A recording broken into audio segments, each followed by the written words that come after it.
Let's dive into what it looks like to get an adjustment for a 6-month-old. So I've shown videos on what it looks like for an infant when they're just laying there, but it gets quite a bit different when they're starting to crawl and move around, and they have a lot more opinions at this age as well.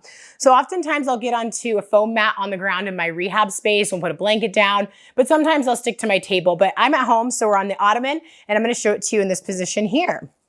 So he's on his belly already doing tummy time. So this is where I'm gonna come in and I'm gonna assess his pelvis here, checking and seeing where anything's tight and restricted.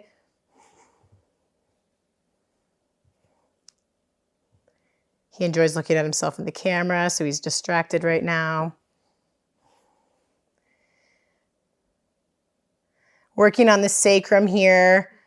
Especially with babies who are starting to crawl, we start seeing different patterns than when they were infants because their bodies are starting to sit and fall over and starting to get up into the 4-point and collapse. So they're experiencing different stressors on their spine. Different things are happening for them. And I'm going to work my way up his low back. We'll kind of go to the side a little bit here. Can you turn a little bit, Bubs? So I was working his pelvis here, and I'm working into his low back. I find a spot in his mid back that I'm going to work on. I'm going to just do a little bit of pressure here. Ready? Boop. Good.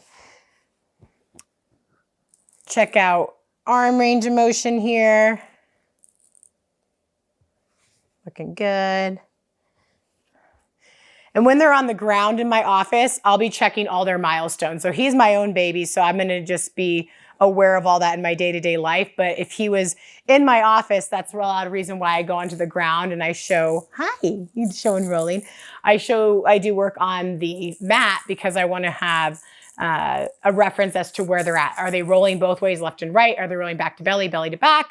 What does it look like? Are they starting to get up into 4-point? Are they army crawling? Are they just doing it with one side? What are their legs looking like? So I'm going to be assessing all of that for movement. This is where you have to get creative at this age. Because right now, hi, I'm going to work on his upper cervical. Hi. Hi. And I try to distract as much as I can. Hi. Hi. Yeah. I'm going to check out his occiput here. Hi. Flexion, extension, a little bit of that lateral movement that it can do. Yeah. But then a lot of times babies just want to roll over while you're doing this work, and that's okay. I just follow them. So we'll demonstrate this here. He's going to roll over, and then I just keep going, and I follow him with what he's doing. And then oftentimes I'll come in and I'll do some work in a seated position as well. So I'll come into a position like this and do some work. Here you go. And give them something to distract them. Do some cranial work as well. Good job, buddy.